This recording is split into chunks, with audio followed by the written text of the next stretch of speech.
À quelques heures de l'année 2023, nous sommes très honorés par la présence de tous les invités aujourd'hui dans votre émission Avis de la diaspora qui s'intéressera encore une fois au Togo sur le plan politique.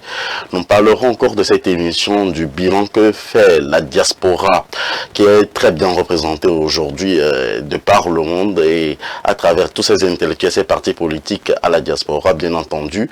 Nous parlerons également au cours de cette émission des perspectives de l'année 2023 pour toute la communauté togolaise qui sera ici représentée. Nous donnerons l'opportunité et la voix à vous tous qui nous suivez sur le www.afrowebtv.com pour nous appeler, prendre 2 minutes et faire votre suggestion ou répondre à une question, poser une question à l'un de nos invités et dans quelques instants nous allons lever le voile sur l'identité de ces invités qui sont des habitués de cette maison Afro-Web TV et de votre émission Avis de la diaspora. Et en fait d'émission, nous parlerons également des vœux donc de chacun de ces partis qui nous honorent de leur présence en ligne aujourd'hui. Merci infiniment à tous et à chacun de vous.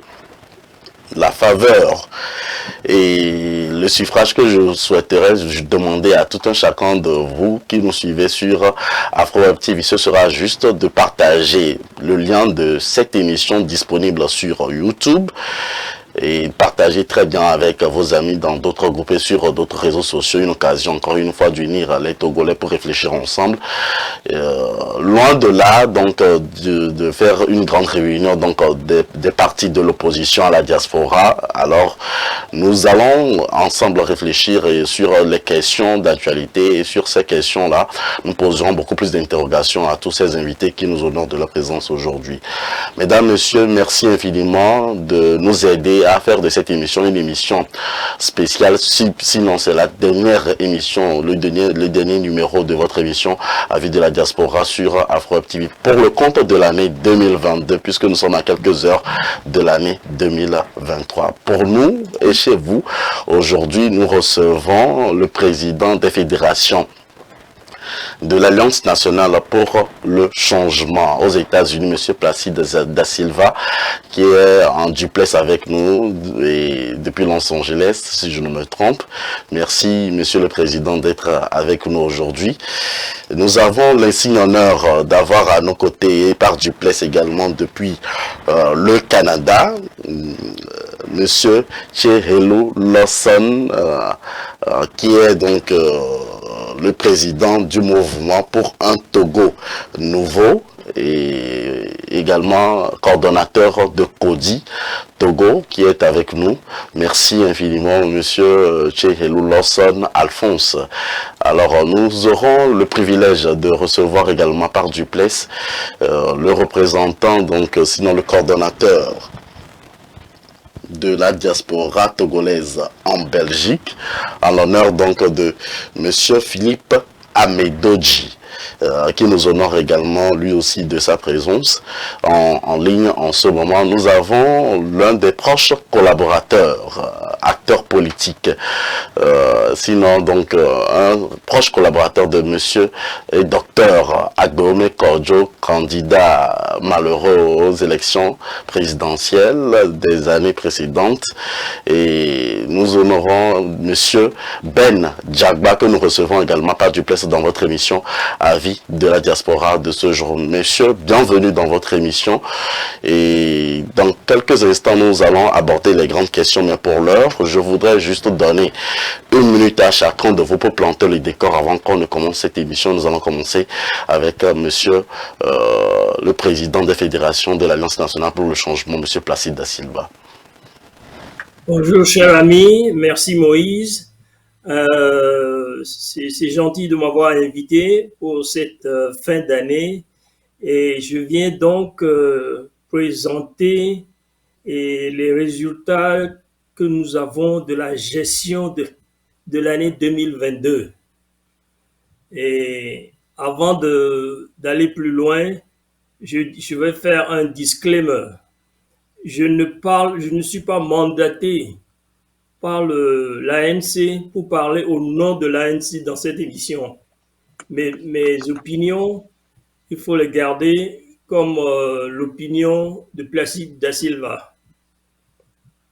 Ensuite, Je sais qu'il y a beaucoup d'autres représentants. Je voudrais que ce soit, que cette rencontre ne soit pas interprétée comme une rencontre des partis politiques. Ce n'est pas une rencontre des partis politiques ici. Donc, c'est ça que je voudrais. Et je crois que c'est un effort important de faire chaque année, de faire ce bilan. Chaque entreprise aux États-Unis ici, moi je vis ici, fait chaque année ce bilan-là et on voit ce qui s'est passé, ce que nous avons pu faire, ce qu'on n'a pas pu réaliser et ce qui reste à réaliser dans certains plans. Alors, je prends cela comme l'exemple. Je vais souvent au Rwanda. Vous savez, quand vous allez au Rwanda, à Kigali, ce qu'ils appellent les directeurs généraux font à la fin de l'année un compte rendu public de la gestion de leur entreprise. Et donc, tout le monde voit ce qu'ils ont fait comparé à ce qu'ils ont promis au début de l'année et ce qui reste à faire. Donc, c'est dans cet esprit-là que je suis ici. Je souhaite la bienvenue à tous les panélistes. Merci bien. Merci, Monsieur Placide da Silva. Alors, Monsieur Ben Jagba, 1 minute pour planter le décor. Eh bien, merci à Moïse pour cette aubaine. Et je voudrais dire avant toute chose, envoyer une pensée à tous les martyrs, qui se sont sacrifiés pour la cause du Togo, en passant par le père de l'indépendance, Feu Sylvanus Olympio. Et je voudrais nous dire ici aujourd'hui que l'honneur m'échoit d'être parmi nous ce soir, parce que c'est une question de collectivité. Et ce qui nous réunit aujourd'hui, c'est la cause du Togo. Et on ne doit pas lutter ou bien faire la lutte dans un système de moutons à pâturage. Et pour moi, nous y sommes aujourd'hui pour éclairer un peu le peuple togolais, surtout la jeunesse togolaise, à qui appartient cette lutte dans laquelle nous sommes.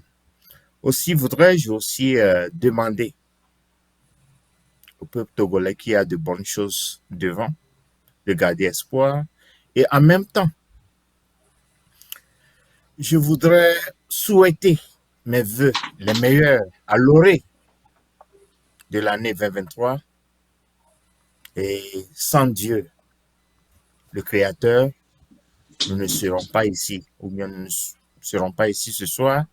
Donc, à mes co-débatteurs, je pourrais dire peut-être co-analystes, il faut que ce débat de ce soir ou bien de ce matin se fasse dans la plus grande clairvoyance aussi possible, parce que nous devons être les torches des générations d'après les années 80 ou bien 90. Nous sommes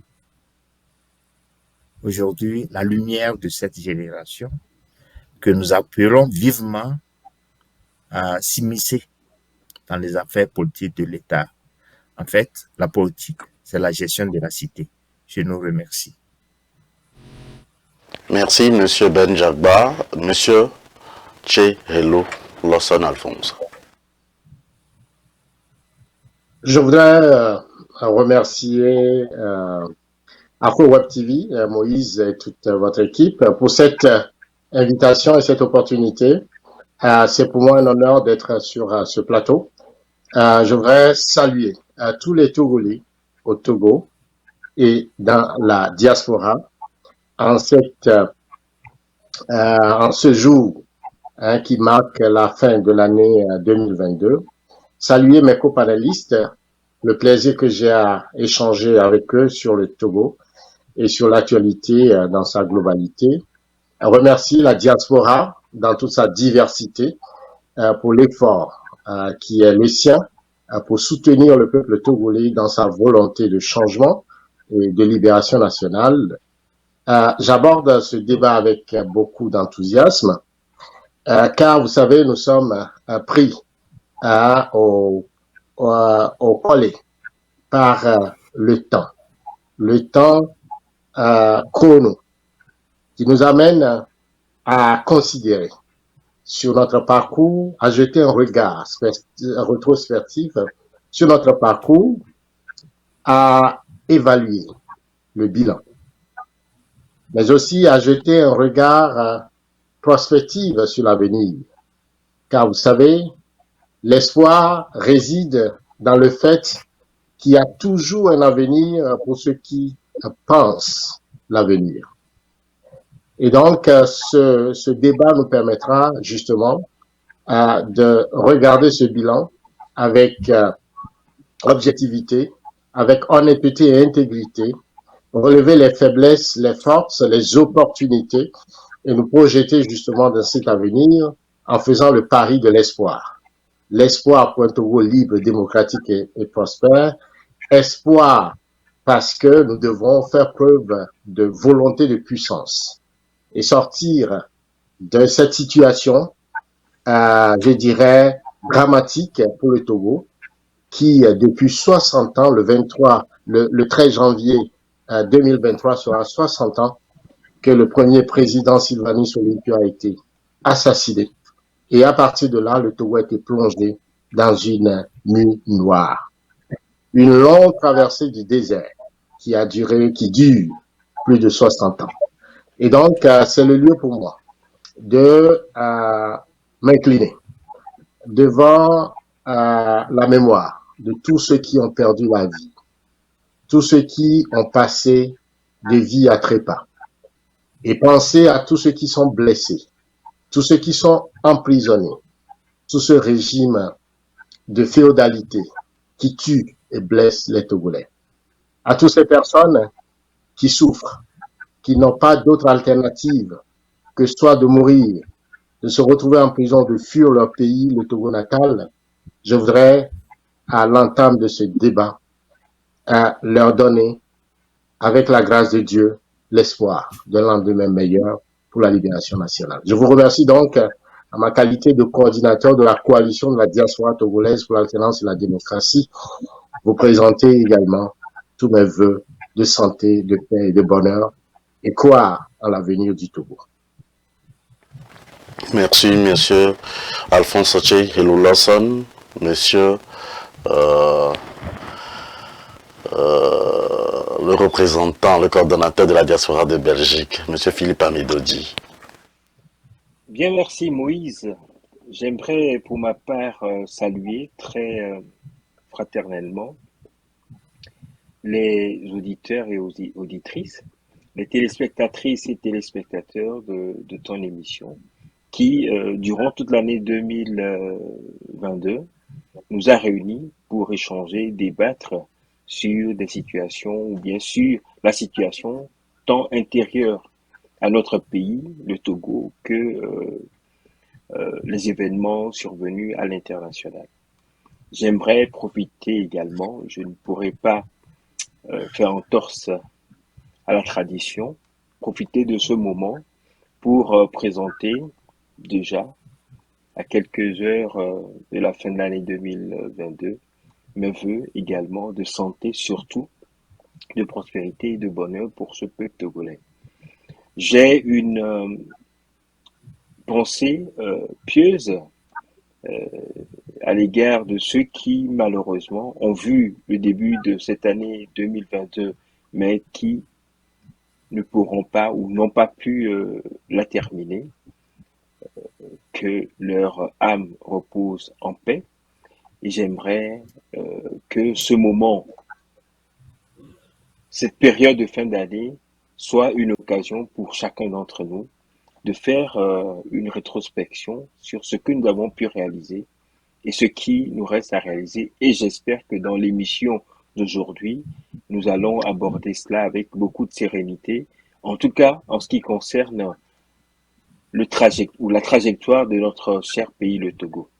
Voilà à l'entame ce que je pourrais dire, tout en félicitant l'animateur de cette émission, à la personne de Moïse Agbenigan, pour les efforts qu'il a toujours entrepris pour réunir les Togolais, pour donner la voix, la parole aux Togolais pour s'exprimer sur l'actualité politique, tant au Togo qu'à l'international. Merci Moïse pour le travail énorme que tu as battu et que tu continueras à abattre euh, dans les jours, dans les mois et les années à venir.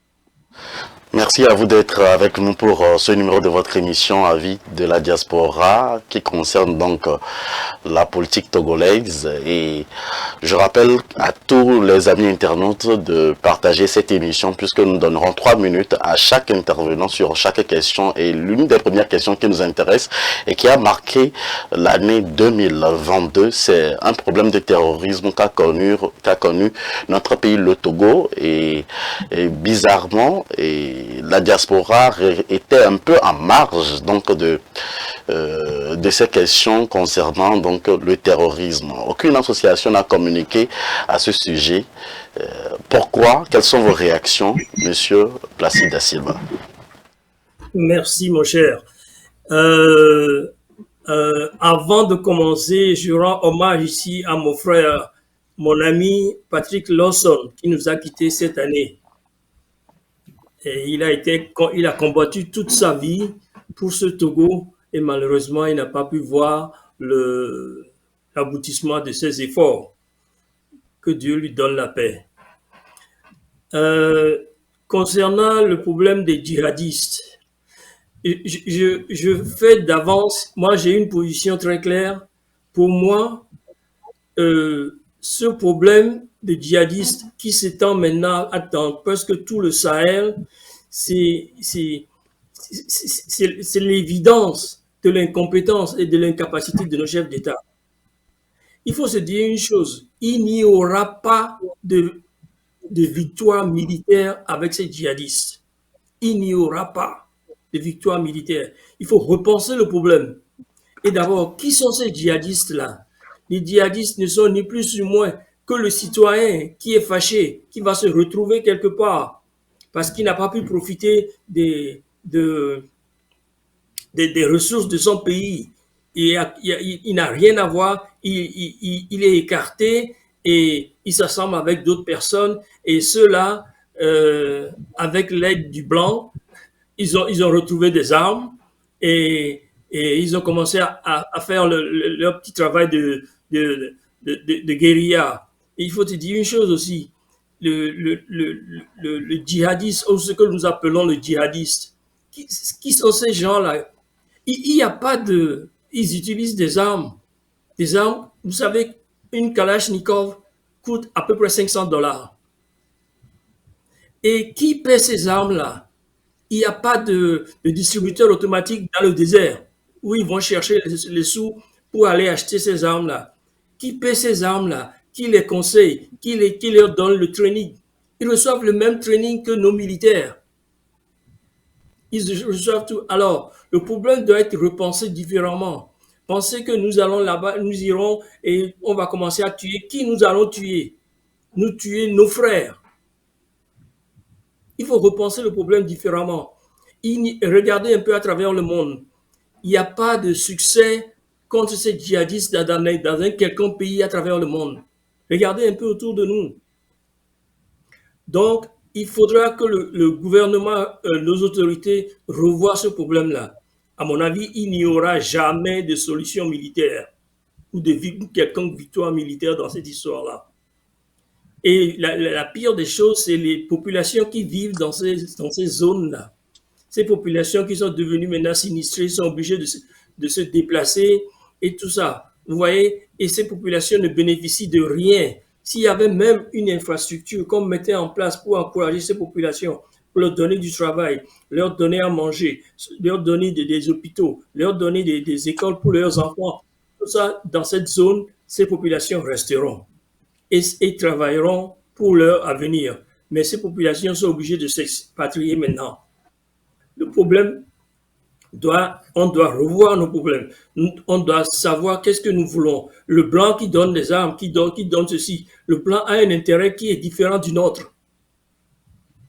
Totalement différent du nôtre. Alors, il faudra que ce djihadiste qui n'est ni plus ni moins que le frère, le patriote, le citoyen écarté ou qui n'a pas su, qu'on n'a pas su attirer dans nos rangs. Vous voyez, c'est comme ça que moi je vois le problème des djihadistes. Et dire que nous allons envoyer des militaires pour les tuer, c'est de la bêtise.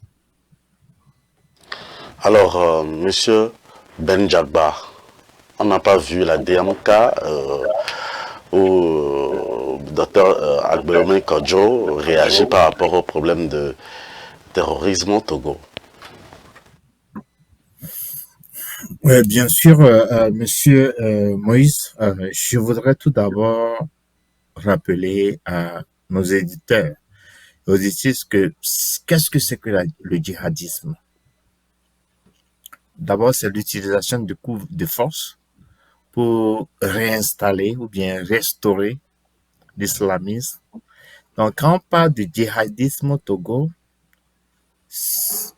nous devons aller tout droit au but. Votre question est la bienvenue. Peut-être que vous ne suivez pas toutes les communications du président de la République, le président légitimement élu du Togo, lors des élections du 22 février 2020. Vous ne suivez pas, vous n'êtes pas au fil des actus. La raison pour laquelle je dis ça, à chaque instance, à chaque seconde, le président est au moulin vis-à-vis du quotidien amer du peuple togolais. Donc, il y a eu des communiqués lors de notre 105e réunion des ministres. Ça a été révélé. Nous sommes au parfum, à l'instant X de tout ce qui se passe au Togo. Et notre dernier communiqué relève de 2 semaines, il y a 2 semaines, et nous en avons fait mention, ou bien en avion, fait mention dans ce communiqué. Donc, dire que le président ou bien le gouvernement de combat auquel j'appartiens ne fait pas de tweets ou bien ne communique pas avec son peuple, peut-être vous êtes en arrière par rapport aux actifs du pays. Donc, le problème du djihadisme, je pourrais dire que il n'est pas un problème récent. D'abord, commençant par la mort de Kadhafi et tout ça. Je ne vais pas faire l'historique ici parce qu'on n'a pas de temps. Mais ce qui est là, nous connaissons tous les origines du djihadisme. Passant par le Mali, au Burkina Faso, au Bénin, au Togo, nous connaissons tous les origines. Pourquoi alors? Allons nous poser encore d'autres questions. Moi, je vous dis, entre-temps, en 2005, j'ai travaillé pour le Bureau fédéral, FBI, Federal Bureau of Investigation, où j'avais saisi des dossiers que je devais voir si tout est correct dedans. C'était en 2005. Et dans ce dossier, je le dis toujours, ils peuvent me convoquer à la Cour fédérale aujourd'hui. Je vais le dire haut et fort parce que je ne travaille plus pour eux. Mais ce qui est là, en 2005, le dossier était venu comme tel. Il y avait des cibles clés à frapper à Bamako. Ma femme vient du Mali. Et donc, c'était en décembre 2005. En 2006, en avril 2006, moi, j'étais à Bamako. Ensuite, j'ai fait 2 heures de route pour aller à Ségou, dans le sud du Mali. C'est là où les grands-parents maternels de ma femme habitent. Et donc, et je le dis, qu'est-ce qui s'est passé? Ce document-là décrivait exactement les cibles à attaquer. C'était en 2005. Et en 2006, ces mêmes cibles que les terroristes avaient attaqué. Et c'était le premier acte numéro 1 des terroristes au Mali. C'était ces mêmes cibles qui ont été attaquées au Mali. Donc, c'est que l'enjeu a été préparé et minutieusement, je le dis, par les États-Unis. il faut attaquer tel site. Parce que moi, j'ai pris connaissance du dossier en 2005 et j'étais au Mali en 2006, en avril 2006. Et les cibles qui étaient prévues en 2005 étaient vraiment attaquées en 2006.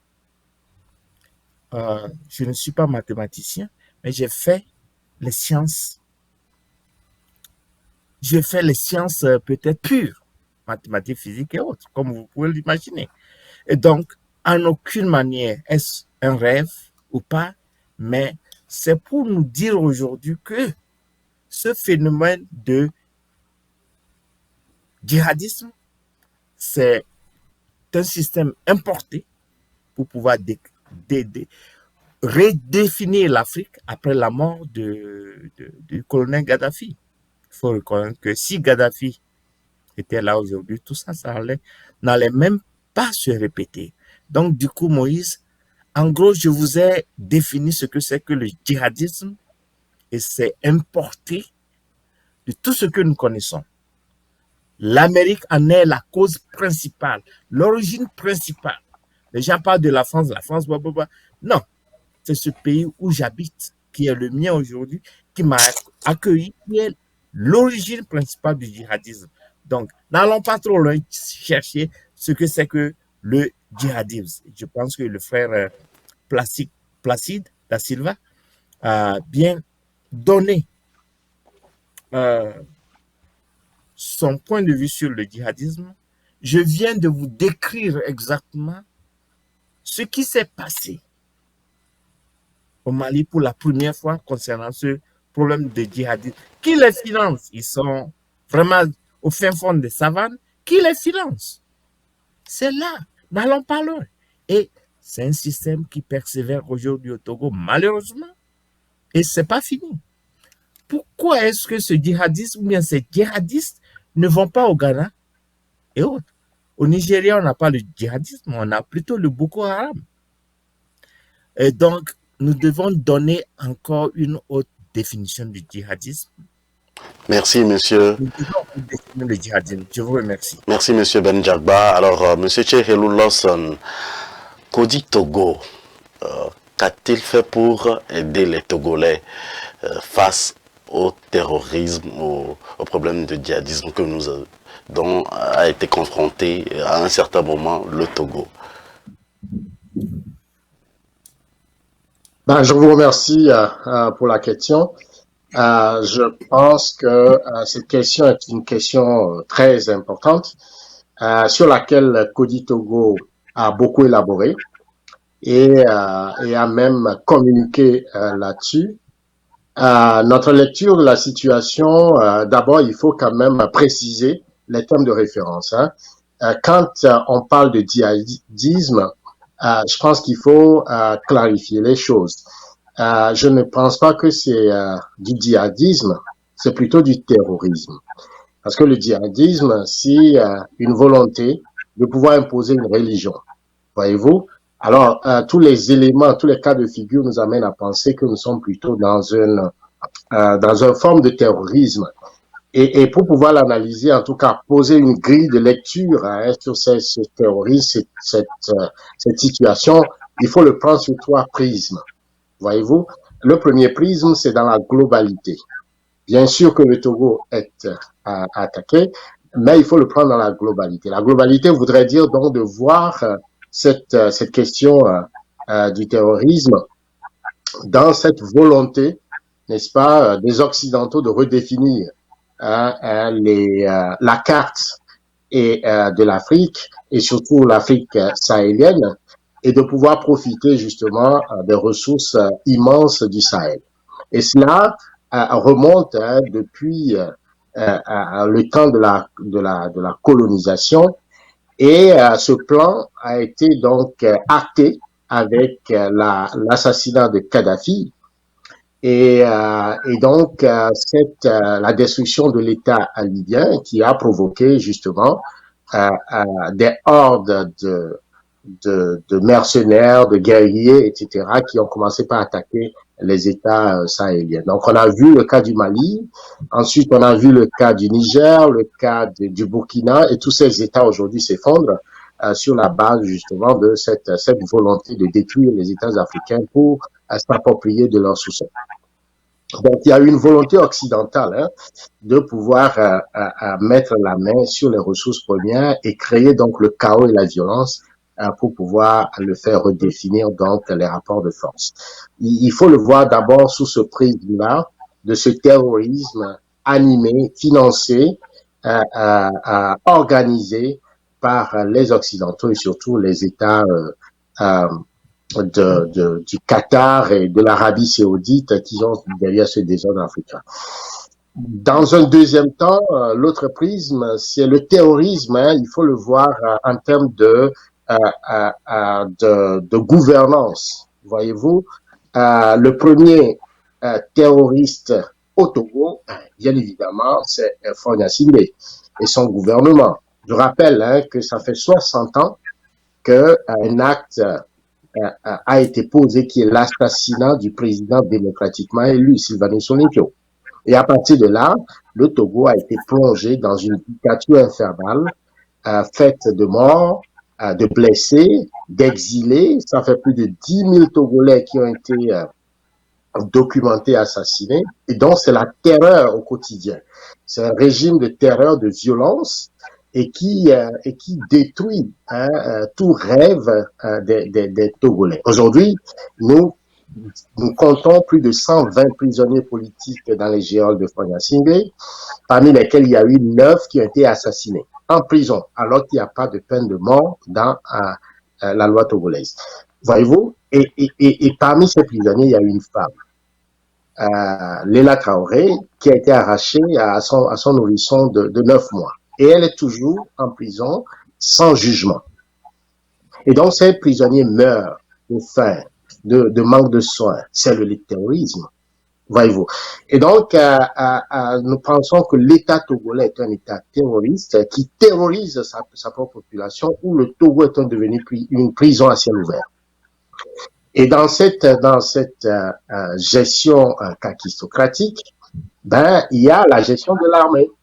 Voyez-vous, il y a l'année passée, l'Assemblée nationale monocolore a voté un budget de programmation militaire de plus de 900 milliards pour pouvoir faire face justement entre autres à la question du terrorisme.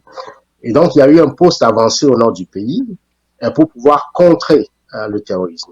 Mais posons-nous la question, quelle est la gestion qui est faite de l'armée?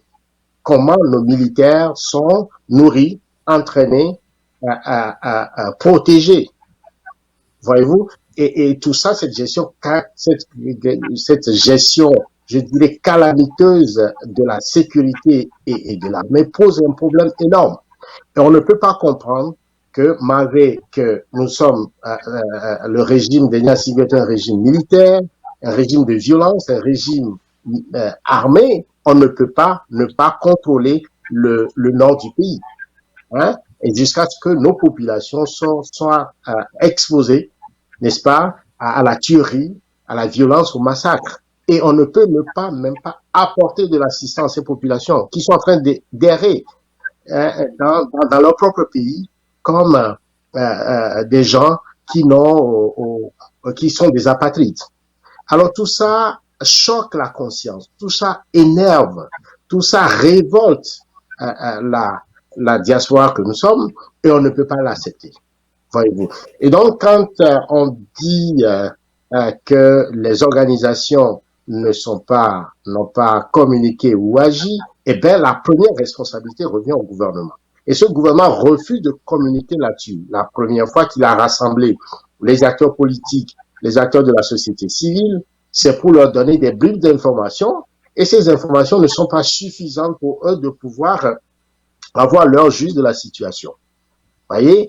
Et donc, il est très difficile aux acteurs politiques, à l'intérieur qu'à l'extérieur, de pouvoir réellement communiquer. Ce que nous savons, eh bien, nous savons que cette question de terrorisme est très mal gérée, a été mal anticipée et est mal coordonnée, et la responsabilité revient donc à Faure Gnassingbé, qui est le président de fait de ce pays. Il en a fait, il y a la semaine passée, que les 4 responsables de l'armée ont été démis de leur fonction. La ministre de la Défense, le commandant, le chef d'état-major, le chef d'état-major adjoint et le chef d'état-major particulier. Ça ne s'est jamais vu dans aucun pays. Mais Monsieur Thierry Loulassa, Monsieur Thierry Loulassa, je ne vous coupe pas en 1 minute. Dites-nous en clair comment Kodi Togo a pu apporter des solutions au Togo lors de ces attaques. Ben, c'est ça. D'abord, avant de pouvoir vous démontrer quels sont les actes que Kodi Togo a posés, il faudrait que nous ayons l'enregistre, il faudrait que nous ayons l'information. Voyez-vous. Donc, lorsque nous avons une gestion opaque de cette situation et qu'on ne peut même pas interroger les premiers responsables de la façon dont il est géré, nous sommes tout à fait dans une situation où on ne peut que déplorer, tu vois, la douleur, la souffrance qui est imposée à nos populations et qui n'ont même pas d'assistance en cas d'attaque. Et je terminerai pour dire que même la situation de nos militaires qui sont exposés à ce terrorisme-là, qui sont mal équipés, mal nourris, mal entraînés, et qui fait que, ben voilà, nous n'avons pas les arguments nécessaires pour faire face à cette question. Je pense que définitivement, il faut que l'ensemble de forces démocratiques prennent leurs responsabilités en main parce que le pays est menacé par effectivement le terrorisme de l'étranger, menacé par le terrorisme d'État, menacé par la mauvaise gouvernance de ceux qui gèrent ce pays aujourd'hui. Et c'est là le point de vue que nous défendons et que nous allons toujours défendre pour qu'ensemble il y ait une nouvelle gouvernance qui puisse apporter la sécurité, la paix et le bien-être au peuple togolais. Monsieur Philippe Amedodji, vous représentez la diaspora togolaise en Belgique.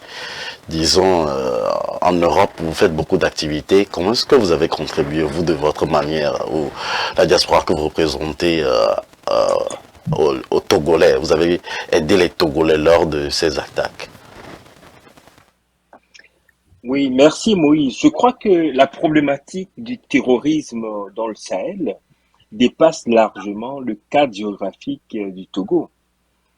Je souligne en passant que depuis le 3 décembre dernier, j'ai été élu à la tête d'une organisation qui s'appelle DAB, Diaspora africaine de Belgique.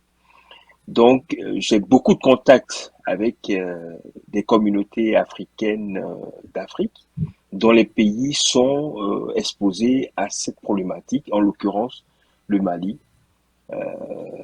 le Burkina Faso, le Niger et d'autres pays également.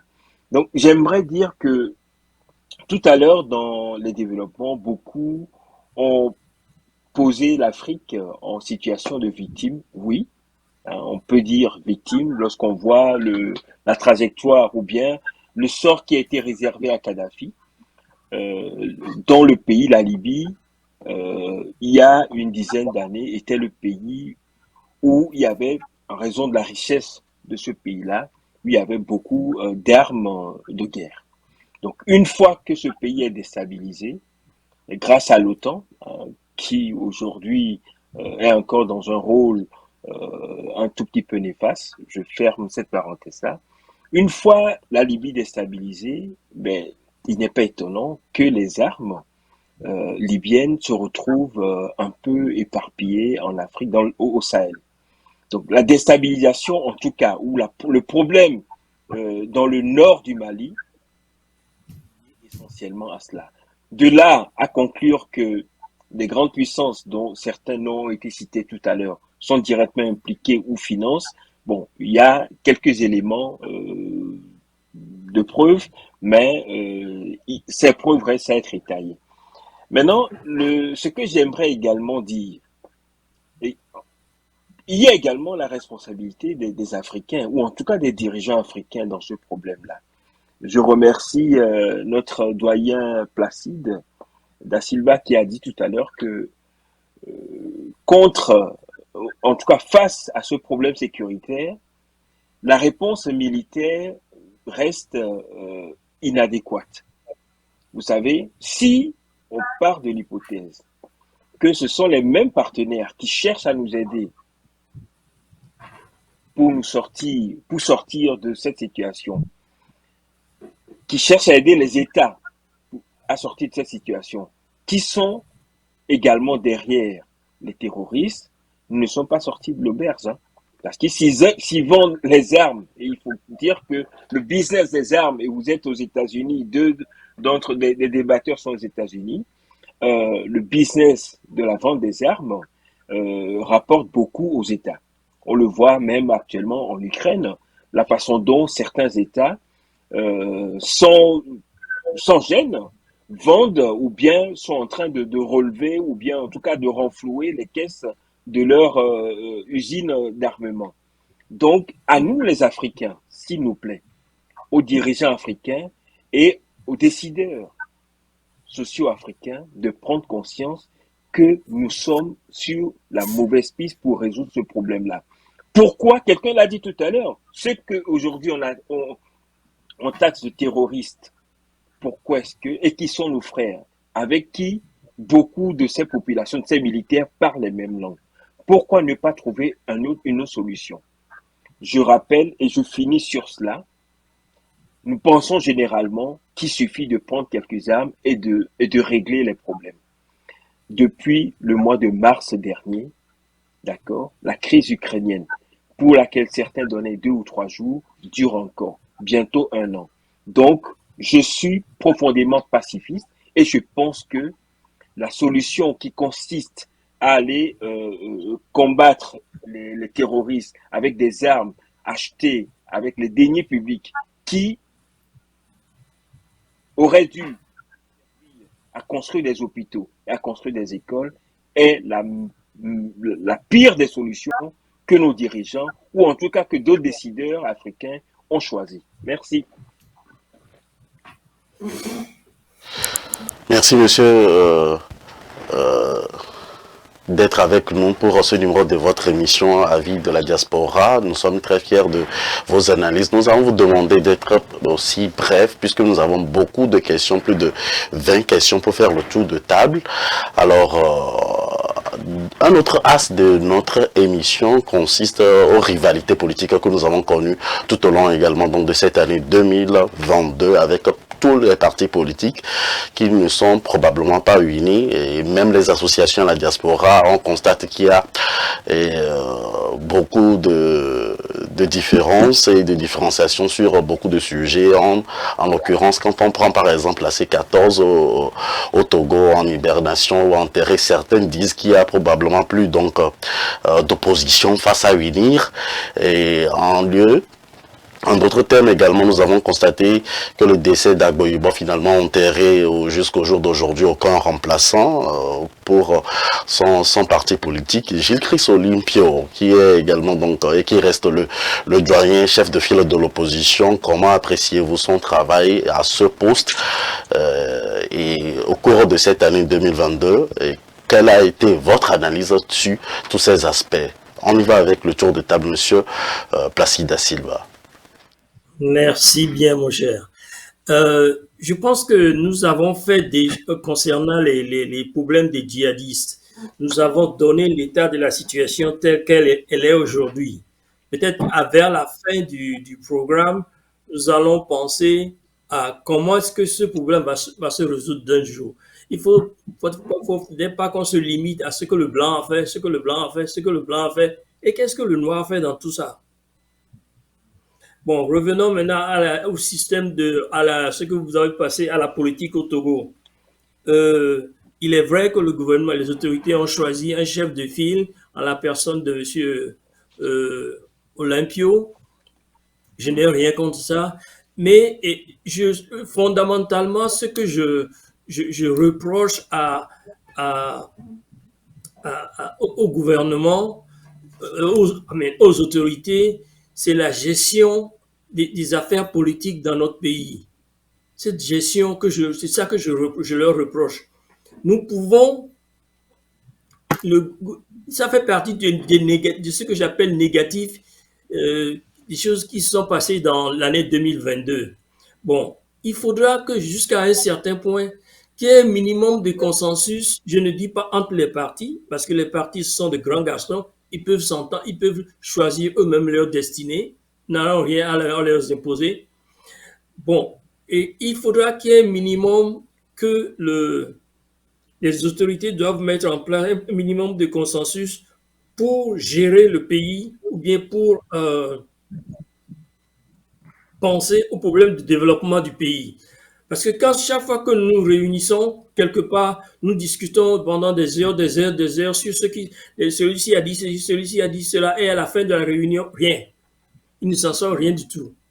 Il faudra changer nos méthodes de travail.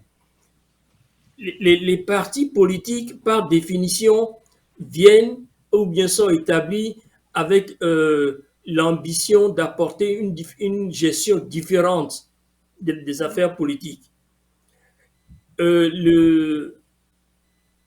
Les politiciens, on ne peut pas demander, on ne crée pas un parti politique avec l'espoir que nous allons nous associer avec le parti B pour faire le travail. Non.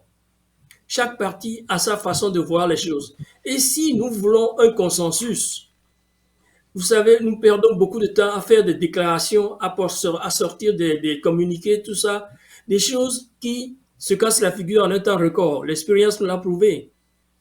Mais pourquoi ces grands garçons, s'ils veulent vraiment s'associer, il peut y avoir des négociations ou des contacts derrière la scène, sans rien publier, jusqu'à ce qu'on en arrive à un point, et quand on sera à ce point, voilà, nous pouvons dire que nous allons faire ceci et ceci ensemble. Tant que c'est des petites flèches qu'on lance à gauche et à droite, ça c'est du temps perdu. Vous savez, on n'y arrivera pas. Le problème des partis politiques, le gouvernement s'en réjouit de tout ce qui se passe, mais nous avons nous-mêmes nos responsabilités. Nous pensons tous à cette histoire d'un grand parti de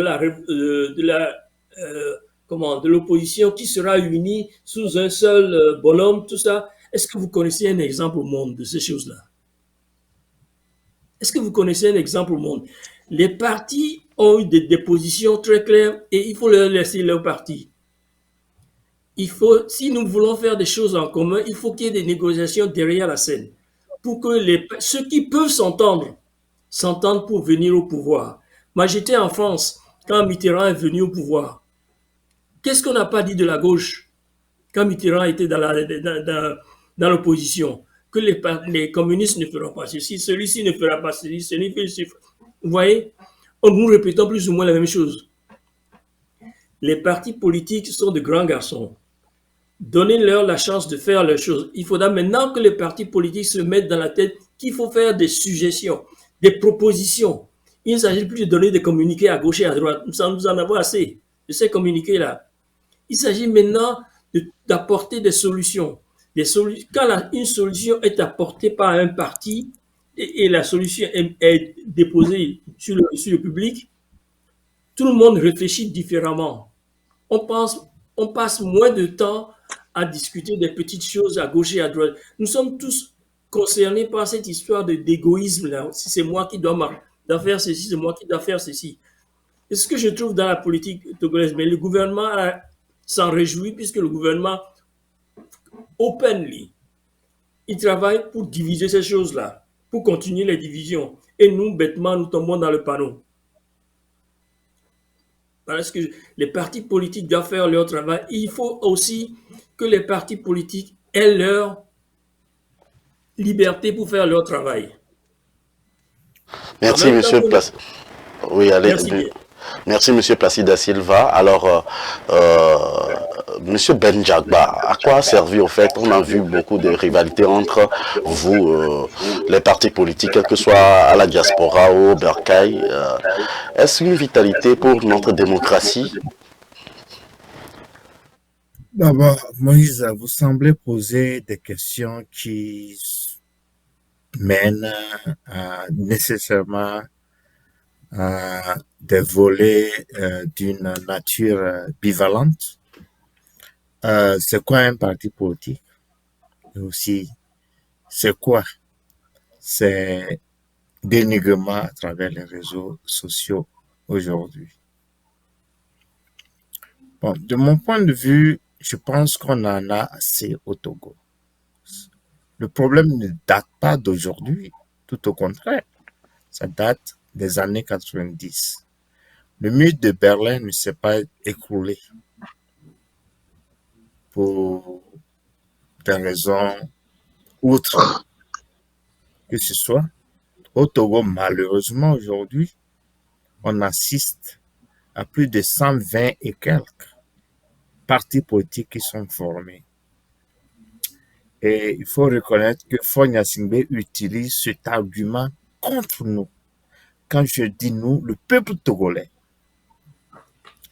il part à ces réunions pour dire ouais, que le pays n'est pas encore mûr, que les leaders ne sont pas encore mûrs, ils ne font que créer des partis politiques pour pouvoir reprendre le pouvoir et que lui, il ne donnera jamais le pouvoir, le destin du Togo à aucun de ces partis politiques pour la simple raison que, je le répète, pour la simple raison que nos leaders ne sont pas encore mûrs.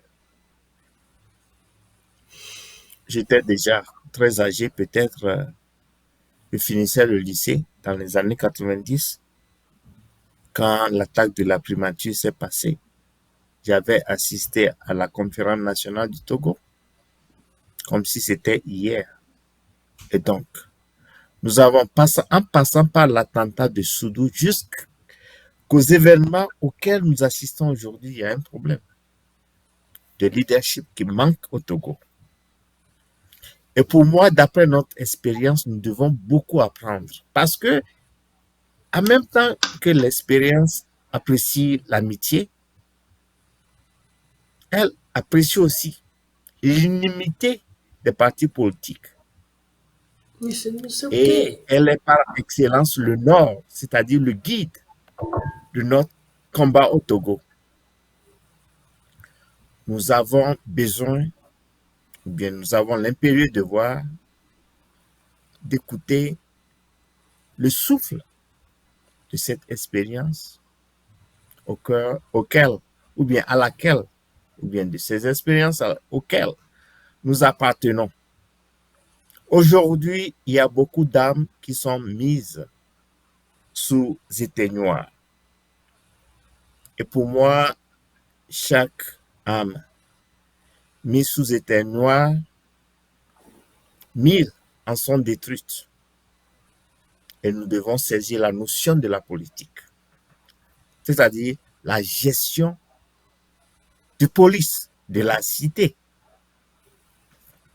Et donc, un grand homme américain nous disait que la politique et le football ne font jamais bon ménage. En politique, il faut nécessairement faire des compromis en longueur de journée. C'est l'art du compromis pour moi, car quand deux guerriers se battent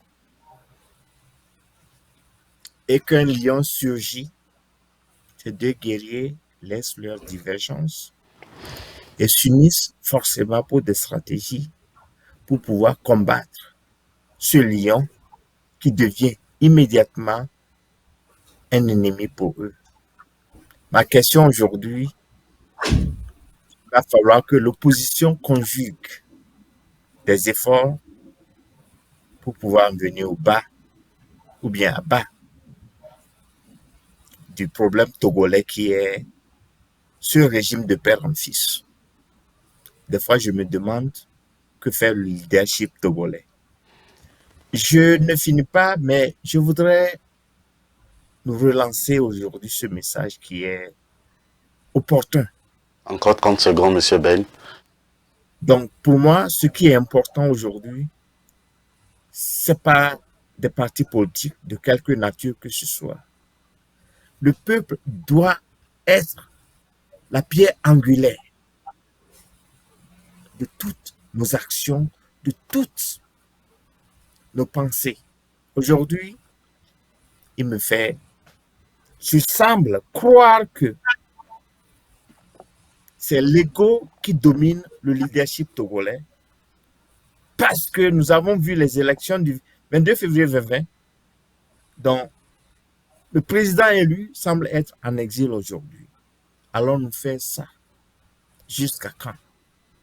Donc, ce mental qui est là, gravé dans la tête de la classe d'opposition, on doit le laver. Et le laver proprement.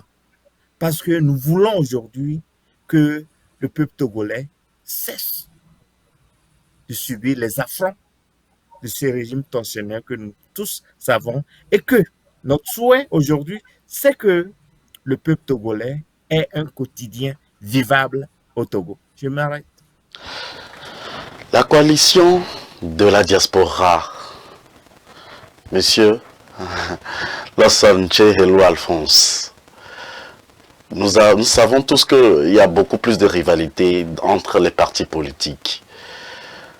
Et jusqu'à la diaspora, nous constatons les mêmes choses, probablement dans toutes les communautés togolaises. Votre réaction en tant que responsable de Kodi Togo et en tant que membre de Pyramide? Ben, merci pour cette question. J'avoue que la question de, je dirais, la dispersion d'énergie, la division entre les forces démocratiques est un problème sérieux, un problème majeur. Et c'est justement pourquoi au niveau de la diaspora, on y a réfléchi et on a proposé cette solution de travailler en synergie. Et c'est ce qui a amené à porter sur le fonds baptismaux la coalition, et c'est pourquoi on l'appelle la coalition de la diaspora togolaise, pour faire le pari de l'alternance et de la démocratie. Pour qu'au moins un minimum puisse nous réunir, c'est-à-dire en tant que diaspora, nous voulons tous que ça change au Togo, donc l'alternance et la démocratie. Bien évidemment que c'est toujours difficile compte tenu de certaines situations, mais il faut jamais perdre l'espoir, il faut toujours continuer par travailler, par convaincre, par approcher différemment et surtout par surmonter un certain nombre de difficultés. Mais pour pouvoir y arriver, je pense qu'il faut avoir l'heure juste. Il faut penser juste et penser vrai. C'est-à-dire qu'il faut avoir le vrai diagnostic de la situation. Vous savez, souvent, nous partons des mauvais diagnostics et nous arrivons à des mauvaises solutions. Je crois que cette situation de division doit être, je dirais, vue, analysée sous une grille de lecture à 3 volets. Le premier, c'est la situation même du pays, la gestion du pays. Comme je l'ai dit tout à l'heure, nous avons un pays qui est dans l'instabilité et la stabilité, un pays complètement délabré, économiquement exsangue et politiquement convulsive sur fond de violence, voyez-vous, de fraude électorale, de musellement de l'espace de liberté, de violation systématique des droits de l'homme et de mauvaise gestion de corruption. Et cette situation de violence est à la base de l'état politique, socio-économique du Togo aujourd'hui. Nous avons, comme je l'ai évoqué tout à l'heure, plus d'une centaine de Togolais en prison. Nous avons un gouvernement qui endette de façon exponentielle le pays. Je vous donne des chiffres. En 2017, la dette était évaluée à 550 000 milliards et on est arrivé en 2021 et on est passé à 1031 000 milliards. Et en 2022, nous frôlons les 2000 milliards de dettes. Et ce pays-là, chaque mois, sur le marché de l'UEMOA, le gouvernement togolais s'endette. Et cette dette-là amène justement à perdre tous les leviers de souveraineté. Et donc, la pauvreté est à fleur de peau. Vous savez que plus de 72% des Togolais vivent dans la pauvreté endémique. Et parmi eux, 57% sont très, très, très pauvres. C'est-à-dire qu'ils n'ont même pas le repas, un seul repas par jour. Voilà. Donc, cette situation amène les Togolais à développer un état d'âme qui est l'état d'âme du désespoir. Nous sommes au fond de la piscine. Et nous atteignons un point de basculement où il faut remonter. Remonter, c'est essentiellement ne pas continuer par faire ce que j'appelle la sanctification de nos faiblesses. Remonter, c'est aussi d'éviter la béatification de notre propre impuissance et de toujours nous accrocher au combustible de la conflictualité. Et c'est ça la chose qu'il faut faire au niveau de la classe politique. Mais cette classe politique, parfois, fait un mauvais jugement. Voyez-vous, on pense que c'est X ou Y qui est la base des problèmes. On pense qu'il faut déshabiller Paul pour habiller Pierre pour résoudre le problème. Le problème, c'est la violence que ce régime nous oppose. La même violence qu'on a opposée à Boba Kitani en 2005, à Gilchrist Olympio en 98, à Boba Kitani en 2005, à Jean-Pierre Fabre en 2010 et en 2015, c'est la même violence qu'on a opposée à Guéomé. Est-ce qu'il a été à la hauteur de pouvoir résoudre le problème de violence? Non. Donc, vous comprenez que le problème n'est pas à se diviser entre nous, mais le problème, c'est ce régime. Comment nous allons ensemble réunir nos forces pour combattre cette violence, travailler sur les facteurs de violence qui nous divisent, qui nous détruisent et qui nous mettent en prison et ou en exil. C'est ça le véritable problème. Et je suis toujours étonné de voir que nous laissons la proie pour l'ombre et nous sommes sur les menus fréquents, nous sommes sur des problèmes d'ego, nous sommes sur des problèmes qui réellement sont loin de la réalité du problème. Aujourd'hui, nous avons un régime qu'on nous a imposé depuis 60 ans, que la France-Afrique nous a imposé depuis 60 ans, et qui, vous allez voir que ce régime se nourrit de violence, et c'est à cette violence qu'il faut réfléchir. Regardez comment ce régime est arrivé au pouvoir. C'est un assassinat du président démocratiquement élu. Regardez comment, 38 ans plus tard, comment le fils a pris le pouvoir dans le sang des Togolais. Plus de 2000 morts. Voyez-vous? Et triple coup d'État institutionnel, constitutionnel et politique militaire aussi. Et depuis 17 ans, Faure Gnassingbé s'impose aux Togolais et prépare le 5e mandat. Devant cette réalité, si nous ne maîtrisons pas les vrais enjeux du sujet, du problème, eh bien, nous serons toujours à pouvoir jouer du yo-yo, à penser que si nous déshabillons Pierre, que nous habillons Pierre, on va régler le problème. Si on s'attaque à la crédibilité d'un leader, on va pouvoir régler le problème. Nous sommes en train, un peu comme dans la caverne de Platon, si vous permettez ce parallélisme de forme, en train de confondre l'ombre et la lumière que nous projetons sur les parois. C'est-à-dire, nous prenons nos propres souhaits, nos propres envies, nos propres égoïsmes comme la réalité. La réalité, aujourd'hui, c'est que nous faisons face à une dictature militaro-monarchique et ils ne sont pas prêts à lâcher le pouvoir. À partir de là, reposons le problème, revoyons le problème dans sa globalité et pensons à des solutions idoines qui passeraient, par exemple, par un plan global de lutte dans une refondation de l'action citoyenne, où chacun aura un rôle à jouer en fonction de sa compétence, de ses forces, dans le but de pouvoir enfin libérer le Togo. Et une fois que le Togo est libéré, bien évidemment, que chacun pourra disposer de sa ligne idéologique, de sa façon différente de penser, mais toujours est-il qu'au moins, ce pourquoi nous nous battons, le bien-être du peuple togolais sera à l'agenda de toute action politique. Sans cela, eh bien, nous allons toujours confondre la vessie et la lanterne. Nous allons toujours être dans une illusion et les mêmes causes vont toujours produire les mêmes résultats. Et c'est ce que nous faisons fondamentalement sur la question justement de l'unité et de la refondation de notre façon d'agir, de penser et d'aborder la situation politique du Togo. Alors, Monsieur Philippe Amedodji, vous êtes un citoyen engagé pour le développement de votre pays, le Togo, et les faits sont amers aujourd'hui avec les partis politiques qui sont dispersés. C'est pas moi qui le dis, c'est un constat fait par beaucoup, par vous-même et par beaucoup de journalistes de par le monde. Beaucoup d'antennes le disent. Alors, votre réaction en 3 minutes. Mais écoutez, moi je vais aller droit au but, hein. J'ai vu que mes co-débatteurs, certains ont préféré botter en touche. Mes amis, j'ai écouté Tillerson tout à l'heure. Lorsqu'il parlait, il expliquait la situation. Il a décrit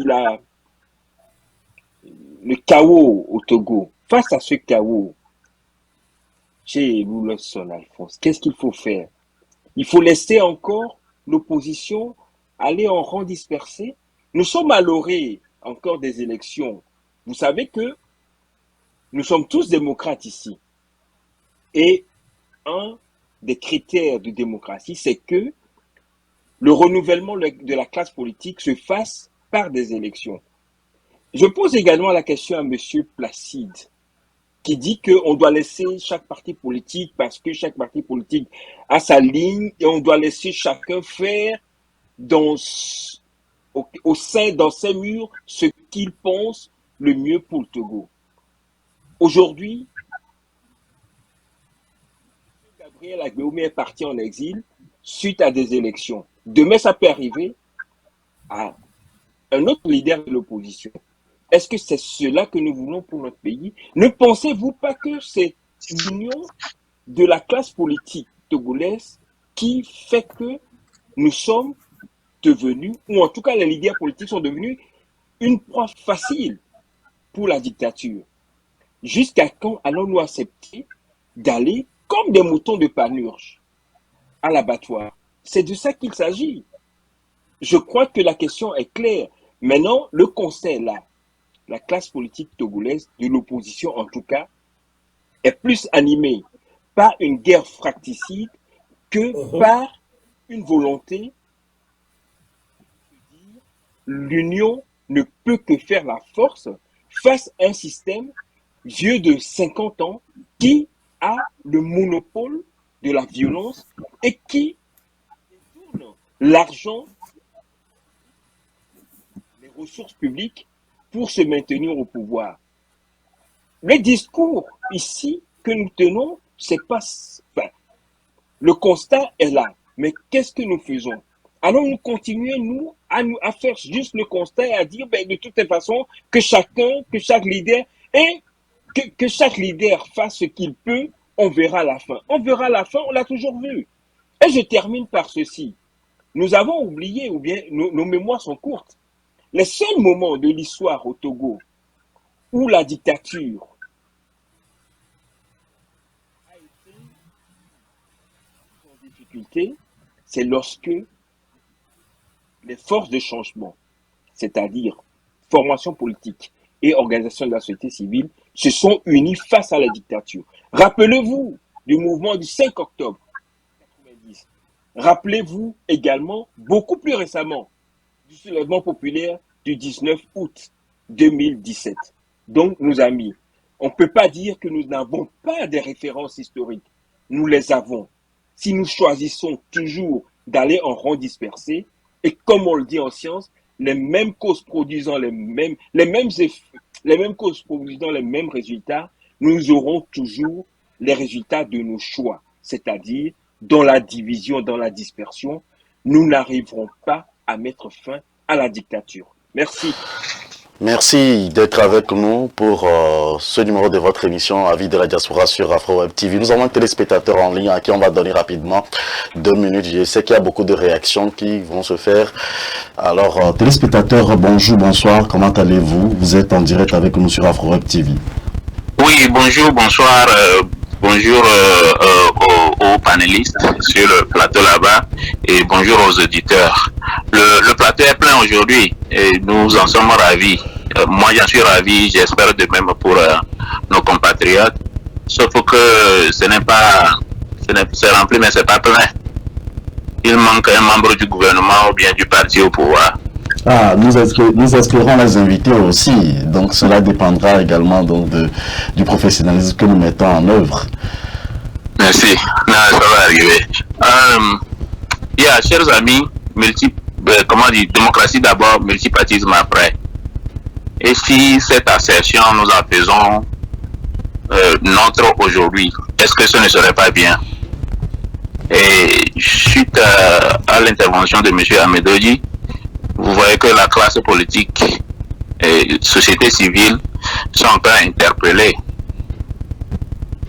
Et moi j'ai peur que ce rêve, cette vision, ce but soit atteint du jour au lendemain, parce que ce que je vais dire va paraître peut-être enfantin, mais c'est ce qui vous nous reflétez. Moi je suis un naïf, moi je suis juste un observateur de la scène politique.